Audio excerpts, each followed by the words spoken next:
morning class 10th. Today I am start a new chapter, manufacturing industries. This chapter based on production of goods and material.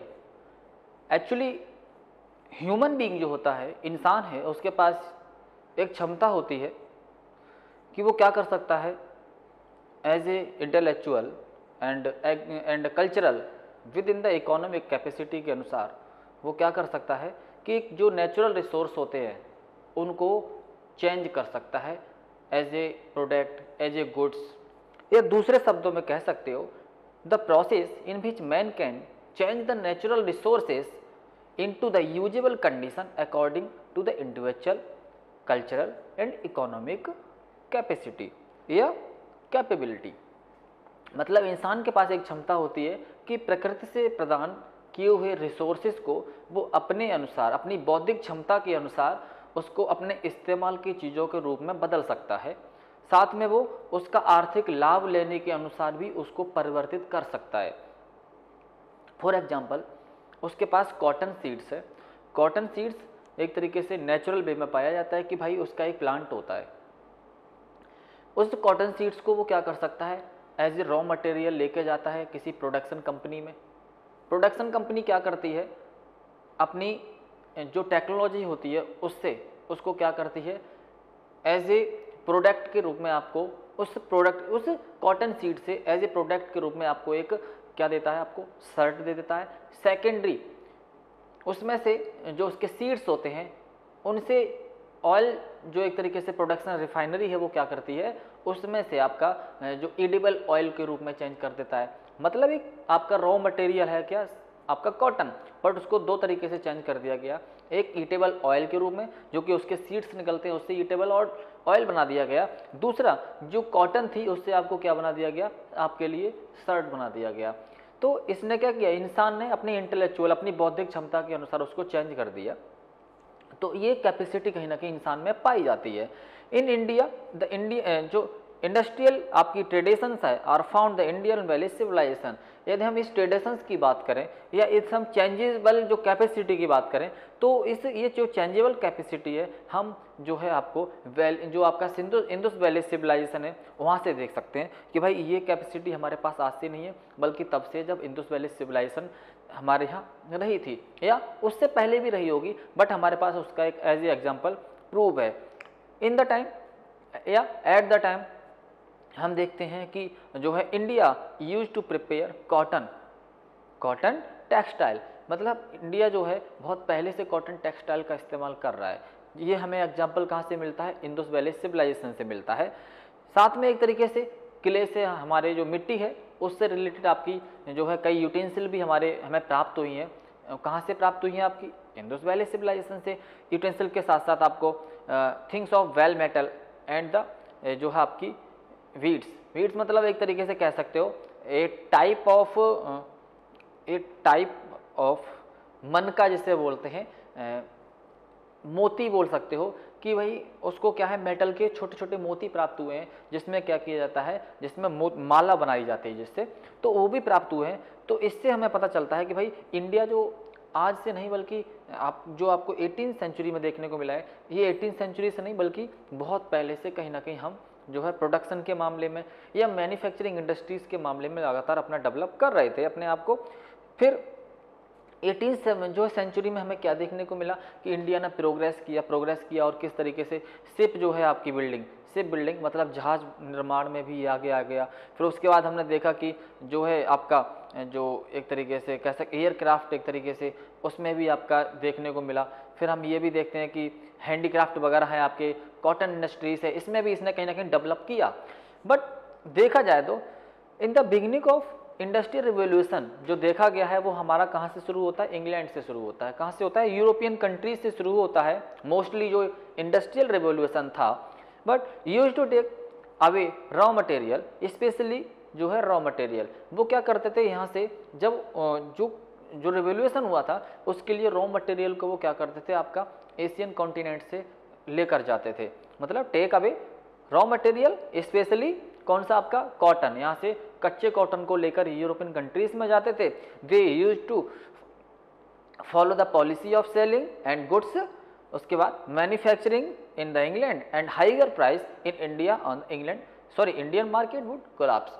इससे क्या हुआ, वो यहाँ से raw material लेके जाते थे और उसके बाद उसको फाइन गुड्स के रूप में चेंज करते थे। फाइन गुड्स के रूप में चेंज करने के बाद अगेन वो उस प्रोडक्ट को इंडियन मार्केट में लेकर आते थे और यहाँ पर सेल करते थे। इससे जो इंडियन मार्केट था कॉटन टेक्सटाइल से रिलेटेड, वो एकदम पूरी तरीके से कोलैप्स हो गया, खत्म हो गया, ढह गया। This damage the textile industry and the Indian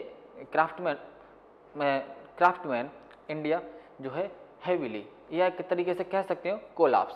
मतलब इससे क्या हुआ, जो इंडियन टेक्सटाइल था वो पूरी तरीके से क्षतिग्रस्त हो गया या खत्म हो गया। तो गाइज हम फिर से एक बार समझते हैं कि किस तरीके से शुरुआती दौर में हमें ये प्रूफ मिलता है कि इंडिया जो आपकी इंडस वैली सिविलाइजेशन है, वहाँ से ये प्रूफ मिलता है कि not only European countries in India, हमें इंडिया के बारे में भी ये पता चलता है कि इन द बिगिनिंग ऑफ जो है इंडस वैली सिविलाइजेशन, वहाँ पे क्या था, एक तरीके से यूटेंसिल था आपका, एक तरीके से वेल मेटल आपके बीड्स थे, बीड्स के साथ साथ आपके एक तरीके से कॉटन टेक्सटाइल था।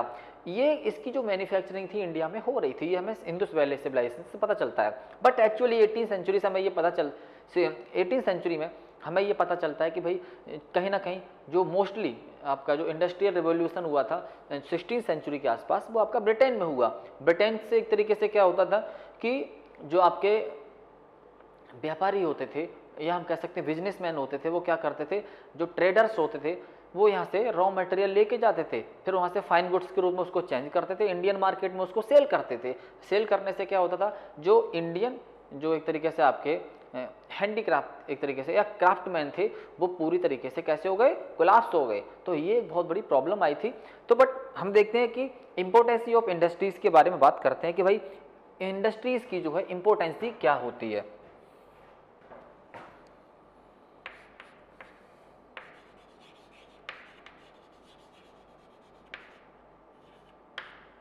इंपोर्टेंस ऑफ इंडस्ट्रीज,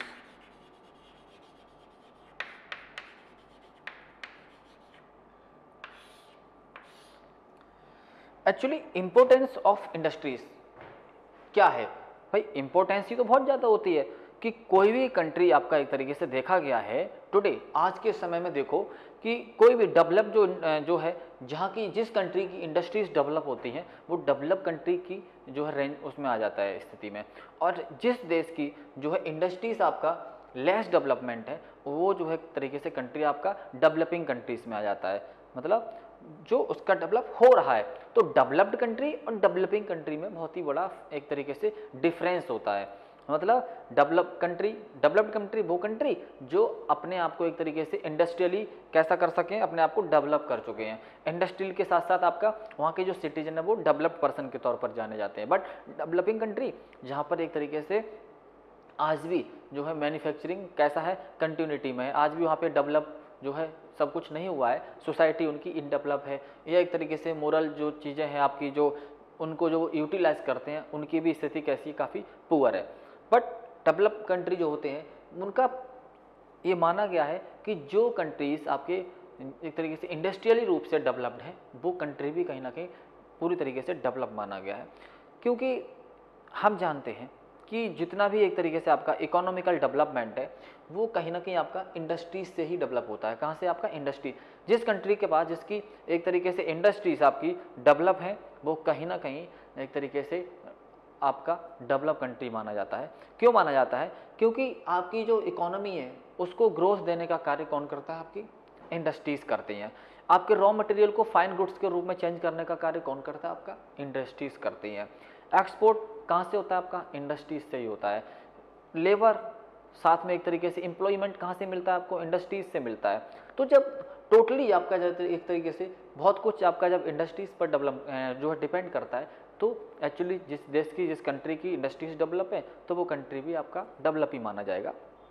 एक तरीके से those countries which has develop more industries have the जो है स्ट्रेंथ देयर इकोनॉमिक क्वालिटी। मतलब जो कंट्री एक तरीके से डेवलप हैं वो एक तरीके से क्या करते हैं, अपने कंट्रीज़ को इकोनॉमिकली जो है क्या करते हैं, डेवलप करने का कार्य करते हैं। लाइक आपका यूनाइटेड स्टेट्स ऑफ अमेरिका है, दूसरा रसिया है, तीसरा जापान है, फिर आपका साउथ कोरिया है ना।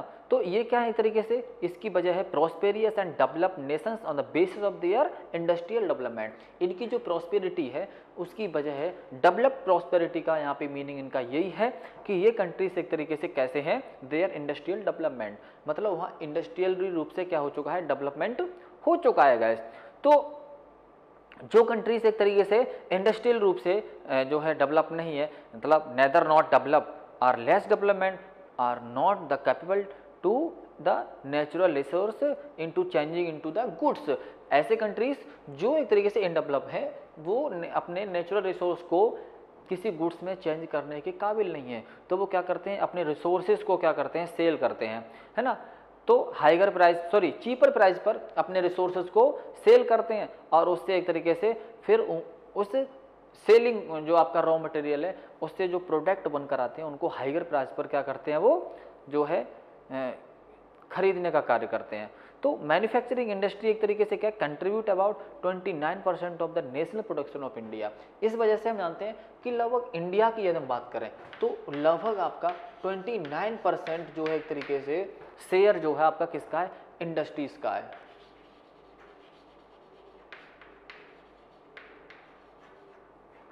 किसका है आपका 29% जो है एक तरीके से इंडिया के अंदर शेयर जो है आपका किसका है, जो है आपका इंडस्ट्रीज का है। यदि ऐसा ना हो तो हम जानते हैं कि जो आपका इंडिया है वो जो है डेवलपमेंट जो कर रहा है डेवलपिंग कंट्रीज में जो है वो भी उसकी स्थिति भी कैसी हो जाएगी, बहुत डाउन हो जाएगी।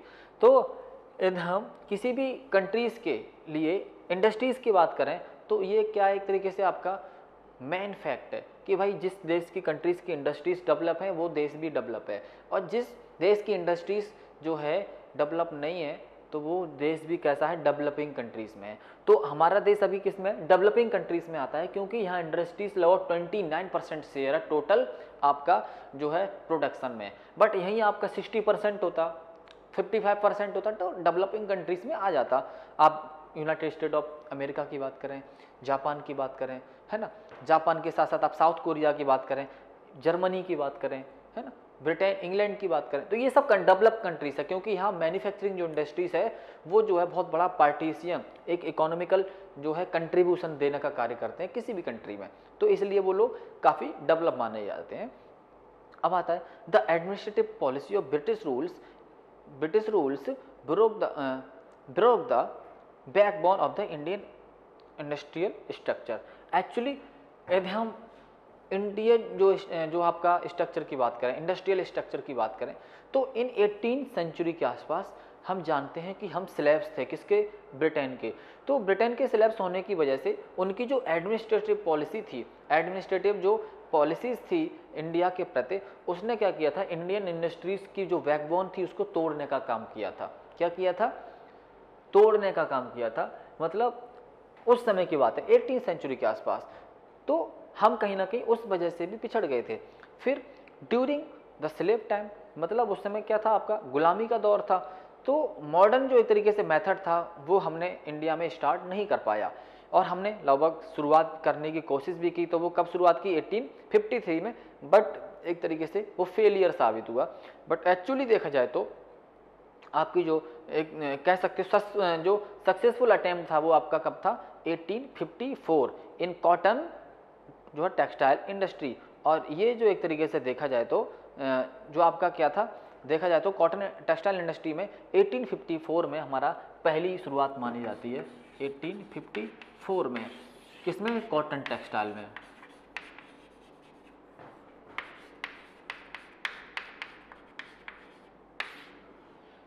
कॉटन टेक्सटाइल में हमारा पहला जो तरीके से शुरुआत मानी जाती है वो जो है कब, आपकी 1854 में मानी जाती है, जब जो है हमने थोड़ी कोशिश भी की, यह हम कह सकते हैं कि जो है सक्सेसफुल अटेम्प्ट भी माना जा सकता है ये। उसके बाद हम जानते हैं कि फिर इसके बाद जूट मिल जो कि स्टेबलाइज की गई इंडिया में 1855 में एक जूट मिल आपकी स्टेबलाइज की गई जो कि कोलकाता में। कहाँ पे आपका, कोलकाता में एक तरीके से इसको भी स्टेबलाइज किया।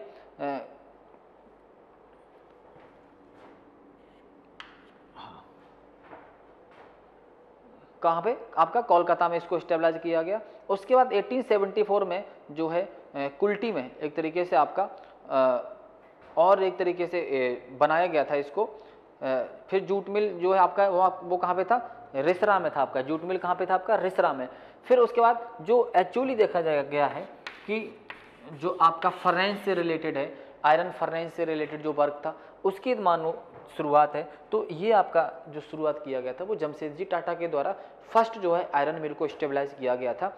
और यही वो था जिसने जो है आपका प्रोडक्शन जो आपका इंडस्ट्रीज था, या एक तरीके से कह सकते हैं जो आपका रॉ मटेरियल से रिलेटेड जो इंडस्ट्रीज था उसको जो है शुरुआत के तौर पर माना गया है। यही वो कंपनी थी जिसने इंडियन जो है इंडस्ट्रीज को क्या किया, पंख देने के शुरू कर दिए। मतलब शुरुआत ऐसी थी जो कि बहुत पहले की गई, 1853 के आसपास शुरुआत की गई, बट हम सफल नहीं हुए थे।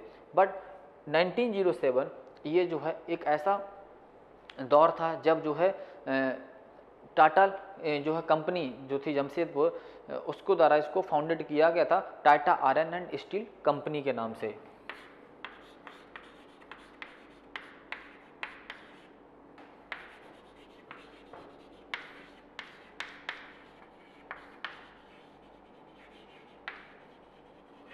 Tata iron and steel company के नाम से इसको क्या किया गया, फाउंडेड किया गया। और यही कंपनी एक तरीके से आगे जमशेदपुर में इसने क्या किया, अपने आप को स्टेबलाइज किया। और ये जो है कंपनी जो है काफ़ी क्या करती है, जो हमारी इंडियन जो कह सकते हैं एक तरीके से ग्रोथ है आपकी इंडस्ट्रियल ग्रोथ, उसकी शुरुआती दौर के बारे में कह सकते हो। इसी कंपनी ने क्या किया, इंडिया को इंडस्ट्रियल रूप में स्टेबलाइज करने का कार्य भी किया, या इंडिया को स्टेबलाइज करने का कार्य किया। और ये कहाँ से शुरू होता है आपका, जमशेदपुर से।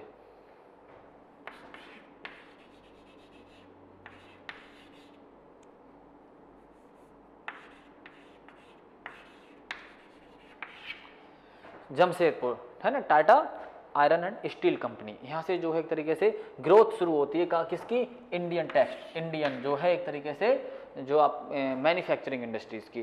फिर इसके बाद हम देखते हैं कि क्लासिफिकेशन ऑफ इंडस्ट्रीज किस तरीके से कर सकते हैं। देखो सबसे पहले आपने देखा कि जो है ह्यूमन बीइंग क्या कर सकता है, जो नेचुरल रिसोर्सेस होते हैं उनको जो है इंटेलेक्चुअल तरीके से चेंज करने की काबिलियत रखता है। वो जो है क्या करता है, आपके अपने कल्चरल एक्टिविटी के अनुसार या एक तरीके से अपने इकोनॉमिकल अपॉर्चुनिटी के अनुसार उसको क्या करता है, नेचुरल रिसोर्स को चेंज करने की काबिलियत रखता है। और इसी काबिलियत को हम क्या कहते हैं, इंडस्ट्रीज कहते हैं। क्या कहते हैं इसको, इंडस्ट्रीज कहते हैं। इंडस्ट्रीज की बात करें तो इंडस्ट्रियल रिवोल्यूशन की बात आ जाती है। इंडस्ट्रियल रिवोल्यूशन आपका कहाँ से शुरू होता है, ब्रिटेन से, मतलब यूरोपियन कंट्री से शुरू होता है। और उस रेवोल्यूशन के अंतर्गत सबसे पहला जो रेवोल्यूशन था वो कॉटन टेक्सटाइल से रिलेटेड था। कॉटन टेक्सटाइल में जो आपका रॉ मटेरियल के लिए सबसे ज़्यादा जो एक तरीके से एक्सपोर्ट जो होता था वो इंडियन सब कॉन्टिनेंट से होता था।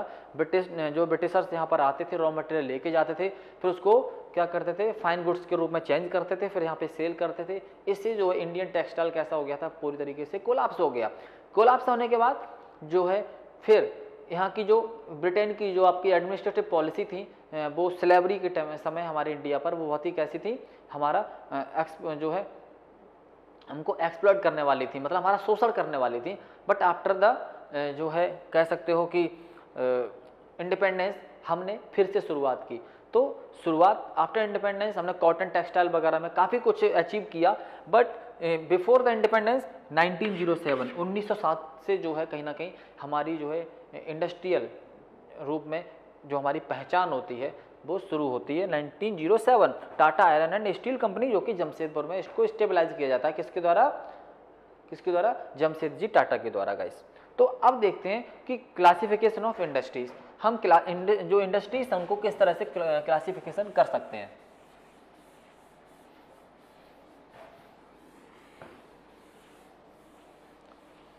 इम्पोर्टेंसी समझ गए होंगे आप। इम्पोर्टेंसी क्या होती है कि आप यदि इंडस्ट्रियल रीजन्स में अपने आप को इम्प्रूव करते हैं तो कहीं ना कहीं जो आपकी कंट्री है उसको एम्प्लॉयमेंट मिलता है, एम्प्लॉयमेंट के साथ साथ इकोनॉमिकल बेनिफिट मिलता है। और इससे क्या होता है, आपकी कंट्री भी कहीं ना कहीं डेवलपिंग कंट्री की तरफ जो है इम्प्रूव हो जाती है। अब आती है दूसरा, classification of industries.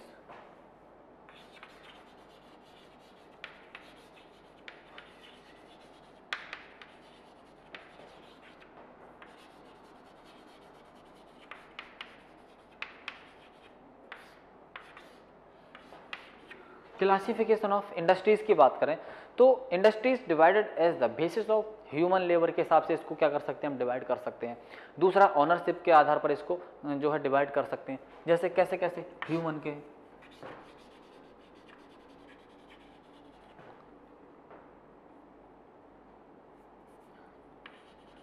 Human labour ownership, मतलब लेबर, ह्यूमन लेबर की कितनी जो है लेबर इसमें जो है आपका वर्क करने के लिए कैपेबल है, तो ह्यूमन लेबर के अनुसार भी इसको डिवाइड कर सकते हैं आप। चाहे तो आप ऑनरशिप के लिए जो के आधार पर भी इसको डिवाइड कर सकते हैं, फिर रॉ मटेरियल के आधार से पर भी इसको डिवाइड कर सकते हैं।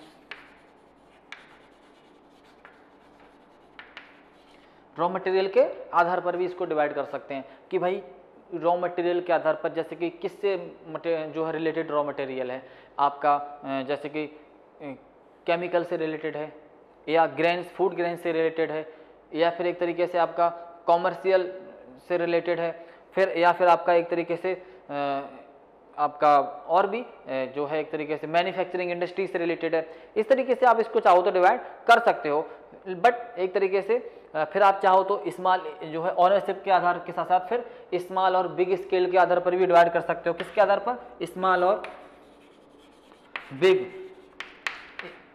स्केल के आधार पर भी इसको आप चाहो तो डिवाइड कर सकते हो। बट गाइस हमारा जो चैप्टर है वो क्या करता है, आपको दो भागों में डिवाइड करता है, हम उनके बारे में बात करते हैं। ये सब एक तरीके से चाहो तो आप इसके अनुसार इसको डिवाइड कर सकते हैं, बट हमारा जो चैप्टर है उस हिसाब से हम इसको डिवाइड कर रहे हैं, तो इसको दो भागों में डिवाइड करते हैं, एक आपका एग्रो बेस्ड और दूसरा आपका मिनरल्स बेस्ड। सबसे पहले आपका एग्रो बेस्ड।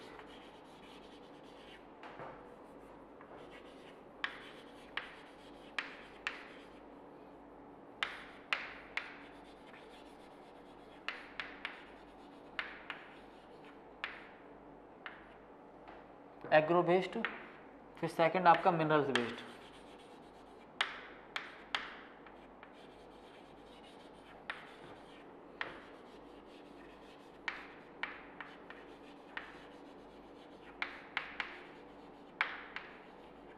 फिर आपका क्या है, मिनरल्स बेस्ड। एक आपका एग्रो बेस्ड हो जाता है, फिर दूसरा आपका मिनरल्स बेस्ड। तो अब आता है कि भाई एग्रो बेस्ड में आप कौन कौन सी चीज़ों को रख सकते हैं, कि एग्रो बेस्ड में आप किन किन चीज़ों में रख सकते हैं। तो भाई एग्रो बेस्ड आपकी जो इंडस्ट्रीज होती है उसमें आपका आ जाता है जैसे कॉटन टेक्सटाइल है, जूट है, सिल्क है,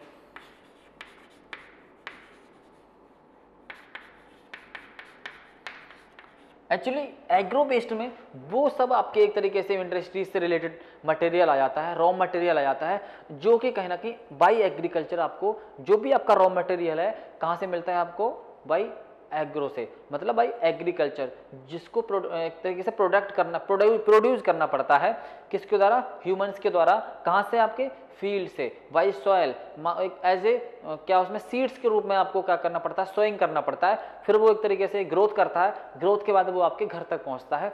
तो इन सब से रिलेटेड जो भी है वो आपका एग्रो बेस्ड आ जाता है, जैसे कि आपका कॉटन टेक्सटाइल, फिर जूट, सिल्क, जूट, फिर उसके बाद आपका सिल्क, सिल्क के बाद होता वूलन आ जाता है, वूलन के बाद आपके और भी इंडस्ट्रीज आ जाती हैं, जैसे कि आपकी शुगर आ जाती है, फिर पेपर आ जाता है, फिर पेपर इंडस्ट्रीज, शुगर इंडस्ट्रीज आ जाती है, फिर आपकी पेपर इंडस्ट्रीज आ जाती है। पेपर इंडस्ट्रीज के साथ साथ आपका एक तरीके से और भी कई इंडस्ट्रीज हैं, जैसे कि आपके सीरियल से रिलेटेड है, आपका अनाजों से रिलेटेड है, फिर आपका एक तरीके से मिलेट्स से रिलेटेड है, आपका मेज से रिलेटेड है। ये सब इंडस्ट्रीज आपकी किसमें आ जाती हैं, जो है आपकी एग्रो बेस्ड। अब आता है आपकी मिनरल्स बेस्ड इंडस्ट्रीज कौन सी आ जाती हैं। तो गाइस मिनरल्स बेस्ड इंडस्ट्रीज जो आपकी होती हैं वो एक तरीके से जैसे आपकी जो है कहीं ना कहीं जो है वो थोड़ी सी डिफरेंट है। मिनरल्स बेस्ड में देखा जाए तो जैसे कि आपके केमिकल फर्टिलिटी आ जाती है, या केमिकल फर्टिलाइजर्स हैं आपके, या केमिकल पेस्टिसाइड,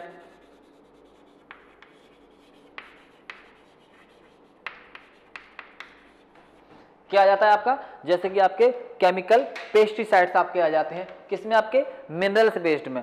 फिर एक तरीके से आपके मिनरल्स बेस्ड में और भी कई चीजें आती हैं, केमिकल पेस्टिसाइड के साथ साथ आपके जो है आयरन एंड स्टील से रिलेटेड आ जाता है। चाहो तो आप लिख सकते हो iron and steel, steel industries. Actually iron and steel industries को इसलिए इसमें लिख देते हैं, ये भी एक तरीके से केमिकल बेस्ड ही है, क्योंकि इसको क्या किया जाता है, फर्नेस किया जाता है ना, बड़ी बड़ी भट्टियों के माध्यम से इसको चेंज किया जाता है, कच्चे से मतलब रॉ मटेरियल से इसको एक तरीके से किसमें जो है स्टील के रूप में या आयरन के रूप में इसको चेंज किया जाता है। तो ये भी एक तरीके से आपका क्या है, केमिकल से रिलेटेड ही एक तरीके से आपका जो है इंडस्ट्रीज है। फिर आपका और भी आ जाता है, जैसे कि रबर फैक्ट्रीज वगैरह आ जाता है, रबर से रिलेटेड है आपका। रबर के साथ साथ और भी कई चीजें आ जाती हैं, इक्विपमेंट है आपके, जैसे कि रेलवे से है, रोड से रिलेटेड है, शिप बिल्डिंग से रिलेटेड है। ये सब एक तरीके से किसमें आ जाता है, मिनरल्स बेस्ड इंडस्ट्रीज के अंतर्गत आ जाता है। जैसे आपका आयरन एंड स्टील से इंडस्ट्री से रिलेटेड, तो आयरन एंड जो है स्टील इंडस्ट्रीज में आपका बहुत कुछ आ जाएगा, जैसे कि आपका रेलवे है, रेलवे के साथ साथ आपका एक तरीके से शिप बिल्डिंग है, शिप बिल्डिंग के साथ जो आपके ट्रांसपोर्ट इक्विपमेंट इंडस्ट्रीज है। फिर आपका एक तरीके से प्लास्टिक इंडस्ट्रीज है, प्लास्टिक इंडस्ट्रीज भी इसमें आ जाता है।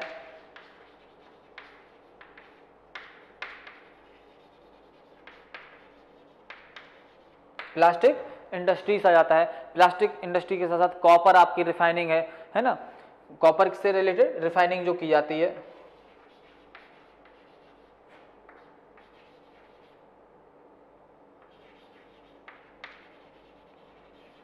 कॉपर रिफाइनिंग है, कॉपर रिफाइनिंग के साथ साथ एक तरीके से एल्युमिनियम रिफाइनिंग है। तो ये सब क्या है,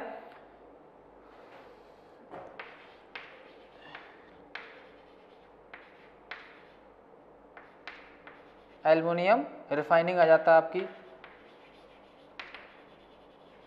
ये सब जो एक तरीके से आपकी किससे आपके रिलेटेड है, आपका जो है minerals and based minerals based industry से रिलेटेड है। इसमें गोल्ड रिफाइनिंग भी आपकी आ जाती है। तो जितनी भी ये रिफाइनिंग से रिलेटेड है, यह एक तरीके से आपका जो हैवी जो आपका एक तरीके से मटेरियल से रिलेटेड है, आयरन से रिलेटेड है, जितनी भी इंडस्ट्रीज हैं आपकी कहीं ना कहीं वो किस में आ जाती हैं, आपकी मिनरल्स बेस्ड में आ जाती है। तो गाइस ये आप मिनरल्स बेस्ड की बात करेंगे तो ये बहुत ही इंपॉर्टेंट टॉपिक है, इसमें भी जो है काफी कुछ आपको समझने को या जानने को मिलेगा। ये था आपका क्या कि एग्रो बेस्ड, दूसरा था आपका मिनरल्स बेस्ड। एग्रो बेस्ड जो कि आपका कॉटन टेक्सटाइल से रिलेटेड है, आपका जूट टेक्सटाइल जूट से रिलेटेड है, आपका सिल्क से रिलेटेड, आपका जो वूलन से रिलेटेड है, शुगर है, पेपर से रिलेटेड, पेपर इंडस्ट्रीज वगैरह है, इन सब से रिलेटेड जो भी इंडस्ट्रीज है आपकी किस में आ गई, आपकी एग्रो बेस्ड में। एग्रो बेस्ड में आपको सिंपल और साधारण तरीके से आपको जो प्राइमरी से रिलेटेड, प्राइमरी जो वर्क होते हैं उनसे रिलेटेड जो भी वर्क हैं आपके किस में आ जाते हैं, आपके एग्रो बेस्ड में। प्राइमरी आपने सुना होगा, एक होता है प्राइमरी, एक होता है सेकेंडरी, एक होता है जो है टर्चरी। तो आपके प्राइमरी से रिलेटेड जो भी है आपकी इंडस्ट्रीज से रिलेटेड है वो सब प्राइमरी में आ जाते हैं या उनको हम एग्रो बेस्ड में डाल देते हैं। ऐसी चीजें जो कि एक तरीके से फार्मर्स के द्वारा जो है कहाँ से मिलती हैं, आपको खेतों से मिलती हैं, हम कह सकते हैं फील्ड से एक तरीके से आपकी रॉ मटेरियल के रूप में आपकी इंडस्ट्रीज में पहुंचाई जाती हैं। सेकंड, मिनरल्स बेस्ड वो इंडस्ट्रीज हैं जो कि आपका नेचुरल वे में पाई जाती हैं, फिर उनको एक तरीके से क्या किया, चेंज किया जाता है, किसमें, आपका डिफरेंट टाइप के जो है इंडस्ट्रीज से रिलेटेड जो भी आपके मिनरल्स हैं वो क्या, उनको चेंज कर दिया जाता है। जैसे कि आयरन में चेंज कर दिया जाता है, स्टील में चेंज कर दिया जाता है, फिर जो एल्युमिनियम में चेंज कर दिया जाता है, कॉपर इंडस्ट्री से रिलेटेड है उससे वायर बनाए जाते हैं, है ना। तो ये सब आपका किस में आ जाता है, इस मिनरल्स बेस्ड में। तो गाइस ये था आपका मिनरल्स बेस्ड और दूसरा था आपका एग्रो बेस्ड, और ये क्लासिफिकेशन ऑफ इंडस्ट्रीज को हम इस तरीके से कर सकते हैं। अब आता है, सबसे पहले हम देखते हैं एग्रो बेस्ड इंडस्ट्रीज को। किसको देखते हैं सबसे पहले हम, एग्रो बेस्ड इंडस्ट्रीज को।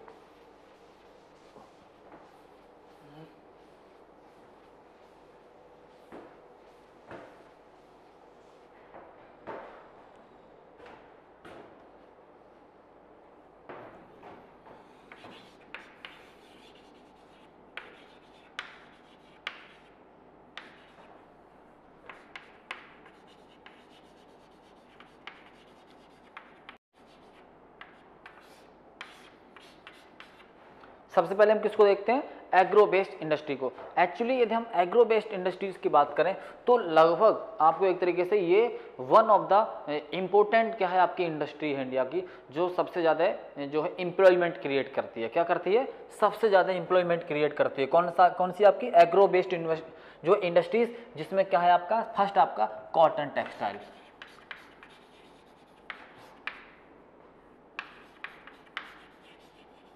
कॉटन टेक्सटाइल एक्चुअली क्या है आपका, ये कॉटन टेक्सटाइल, ये सबसे ज़्यादा जो है क्या करती है, एम्प्लॉयमेंट क्रिएट करती है। लगभग 3.5 जो करोड़ पीपुल्स हैं, लगभग 3.5 करोड़ पीपुल्स को क्या करती है, एम्प्लॉयमेंट क्रिएट करती है, के लिए एम्प्लॉयमेंट क्रिएशन करती है। 3.5 crore peoples employ in this industry।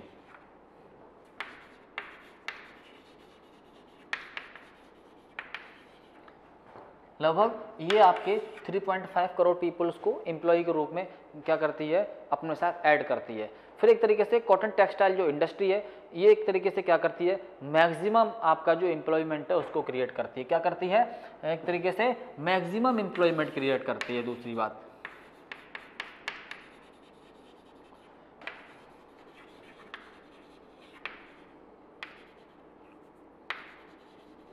Create करती है ना। फिर आप चाहो तो इसके बारे में और भी कई बातें लिख सकते हो। मैक्सिमम एम्प्लॉयमेंट क्रिएशन करती है, साथ में एक तरीके से इंडिया है एक तरीके से second rank after the China in the export of cotton. मतलब इसकी जो है आपका जो कॉटन है उसमें इंडिया कैसा है, इंडिया है सेकंड रैंक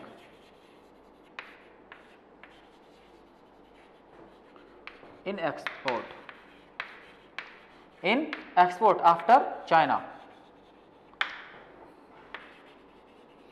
मतलब भारत का एक्सपोर्ट करने में किस चीज को, कॉटन को एक्सपोर्ट करने में भारत का जो है आफ्टर चाइना सेकंड नंबर आ जाता है ना। किसके रूप में, आपका इंडियन टेक्सटाइल के एक्सपोर्ट के रूप में। फिर it is the main industry from production and the employment जो है पॉइंट्स ऑफ व्यू। यदि हम जो है प्रोडक्शन और एम्प्लॉयमेंट के पॉइंट ऑफ व्यू के देखें तो एक तरीके से ये क्या है, मेन आपका क्या है, एक तरीके से मेन इंडस्ट्री है एक तरीके से, या मेन सेक्टर मान के चलो। तो ये क्या है, it is main sector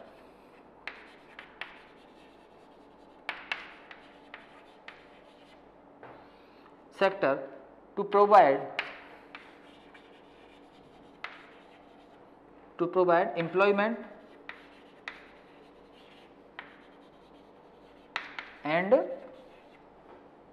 employment and production.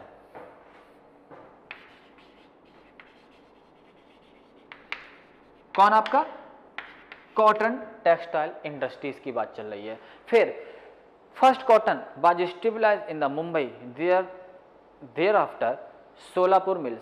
एक तरीके से कौन सा आपका जो आपका एक तरीके से माना गया है शाहपुर मिल, शाहपुर जो आपका फर्स्ट मिल जो है माना जाता है कॉटन जो है, जहाँ पर कॉटन मिल स्टेबलाइज किया गया था, जो कि मुंबई में है। कहाँ पर है आपका, मुंबई में शाहपुर एक तरीके से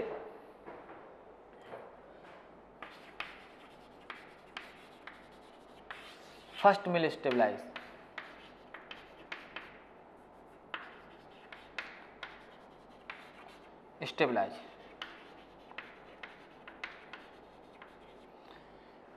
कहां पर है ये आपका, मुंबई में शाहपुर है। यहां पर फर्स्ट मिल जो है कॉटन टेक्सटाइल का स्टेबलाइज किया गया था। और उसके बाद एक तरीके से दूसरा एक तरीके से कालिको मिल्स जो है स्टेबलाइज किया गया था, जो कि गुजरात में है। कौन सा आपका, गुजरात में कौन सा आपका, कालिको, CALICO, कालिको, जो कि अहमदाबाद में,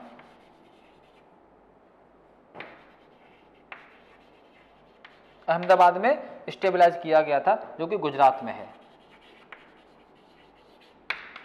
जो कि कहां पर है, आपका गुजरात में है। उसके बाद एक तरीके से देखा जाए तो उसके बाद कुछ समय के बाद जो है मुंबई के बाद और भी कई जगह इसको स्टेबलाइज किया गया था।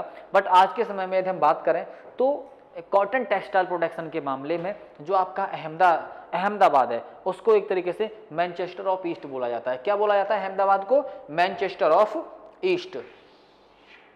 फिर से एक बार सुन लीजिए, इसे Manchester MANCHESTER Manchester of east के नाम से भी जो है ये फेमस है। ये प्लेस कौन सा आपका? अहमदाबाद। अहमदाबाद आपका एक तरीके से मैनचेस्टर ऑफ ईस्ट के नाम से भी फेमस है। मैनचेस्टर ऑफ ईस्ट कौन है आपका? अहमदाबाद आपका मैनचेस्टर ऑफ ईस्ट के नाम से भी जो है फेमस है। और एक तरीके से डेनिम सिटी ऑफ इंडिया के नाम से भी इसको पुकारा जाता है। किस नाम से?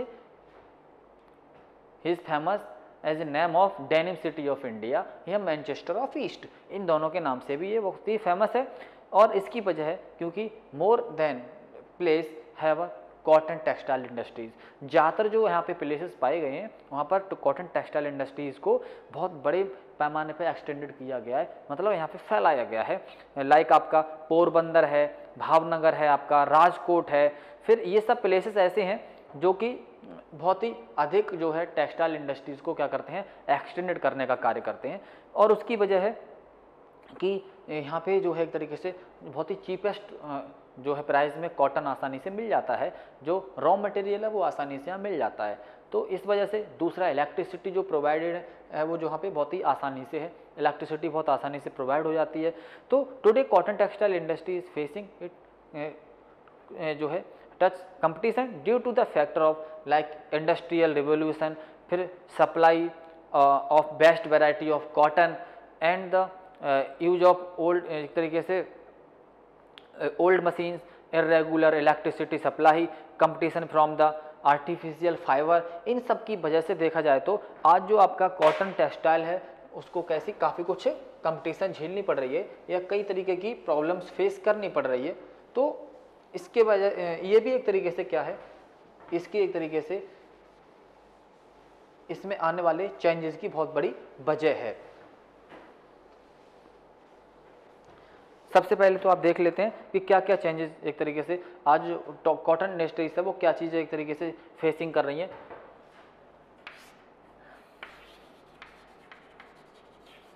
फेसिंग कंपटीशन, कौन कौन सी कंपटीशन मतलब एक तरीके से यहाँ फेस करनी पड़ रही है। तो सबसे पहले तो हम ये बात कह सकते हैं कि आज का जो एक तरीके से यहाँ पे जो इंडिया है यहाँ पर हम देखते हैं फैक्टर लाइक जैसे कि जो आपकी inadequate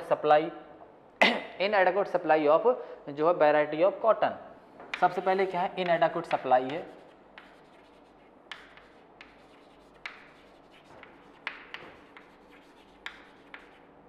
supply of raw material,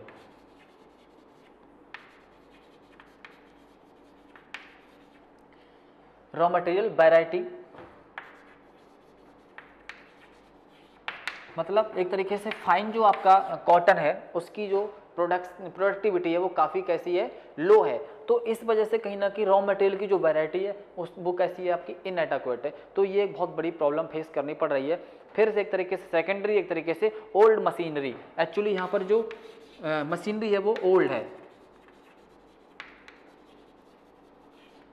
क्यों ओल्ड है? क्योंकि यहाँ की जो एम्प्लॉयमेंट है, जो वर्कर्स वगैरह है वो काफ़ी वही वर्कर्स हैं जो एक तरीके से मैन पावर पे ये इंडस्ट्रीज ज़्यादा एक तरीके से डिपेंड करती हैं। और यहाँ पे एक तरीके से जो कैपिटल है वो काफ़ी कम पाई जाती है। तो उस कैपिटल की वजह से, कैपिटल प्रॉब्लम की वजह से ओल्ड मशीनरी से ही यहाँ पर क्या किया जाता है? गुड्स को प्रोड्यूस किया जाता है। तीसरा एक तरीके से इनरेगुलर इलेक्ट्रिसिटी सप्लाई है।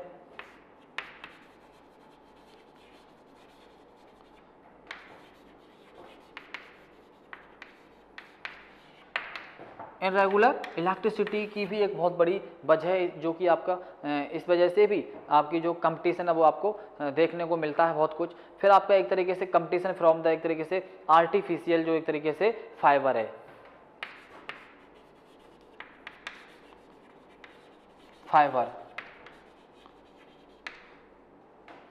आर्टिफिशियल फाइबर आज एक तो मार्केट में बहुत अधिक मात्रा में कैसा हो गया है? जो है अवेलेबल हो गया है। आर्टिफिशियल जो फाइबर होता है वो दिखने में भी काफ़ी फाइन होता है, उसकी क्वालिटी भी बेटर होती है, तो इस वजह से भी कहीं ना कहीं बहुत ही कंपटीशन कैसा हो गया, टाइट हो गया है।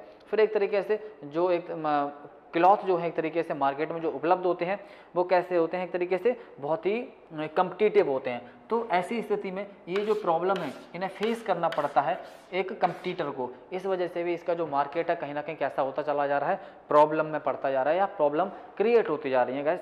तो एक तरीके से दूसरा जो आपके फाइन गुड्स हैं वो नॉट ओनली इन इंडिया, सिर्फ इंडिया से नहीं आते, उससे आपको अमेरिका से आपको क्या करना पड़ता है, कंपटीशन करना पड़ता है, जापान से कंपटीशन करना पड़ता है, रसिया से कंपटीशन करना पड़ता है, फिर आपका एक तरीके से जो है नेपाल से, ऑस्ट्रिया से, फ्रांस से, और आपका साउथ जो अफ्रीकन कंट्रीज हैं उनसे रिलेटेड जो प्रोडक्शन आता है या गुड्स आते हैं उनसे भी आपको कंपटीशन करना पड़ता है। तो आज देखा जाए तो कई तरीके की जो है कंपटीशन को फेस करना पड़ता है इंडियन टेक्सटाइल को। बट ऑल ओवर हम बात करें इसके कंपटीशन की तो इंडिया काफ़ी फाइन गुड्स को प्रोड्यूस करने का कार्य करता है इन इंटरनेशनल मार्केट। कहाँ पर, आपका इंटरनेशनल मार्केट के अंदर।